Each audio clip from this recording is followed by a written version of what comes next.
अस्सलामुअलैकुम। लाहौर बोर्ड का जो है ग्रुप वन का केमिस्ट्री का ये पेपर आपके साथ शेयर किया जा रहा है, जिसमें आप देख सकते हैं कि केमिस्ट्री का पेपर इतना आसान आया है, इतना आसान आया है। मुझे उम्मीद नहीं थी कि इतना आसान पेपर आएगा। ठीक है, बहुत आसान पेपर आया है। ये आप देख सकते हैं कि एक्सरसाइज वाले सवाल भी आए हैं और वो सवाल भी आए हैं जो कि चैप्टर्स के अंदर की डेफिनेशंस हैं।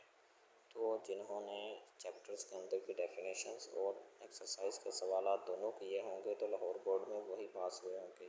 शॉर्ट्स के सारे क्वेश्चन में देखें और लॉन्ग क्वेश्चन भी मैं आपको दिखाता हूँ। लॉन्ग भी बिल्कुल इजी आए हैं, सारा का सारा पेपर इजी आया है। ठीक है, तो इस चैनल के ऊपर जो है हम मज़ीद सारे के सारे बोर्ड्स के पेपर अपलोड करेंगे इंशाल्लाह। जैसे जैसे मेरे पास पेपर आ रहे हैं मैं अपलोड करता जा रहा हूँ।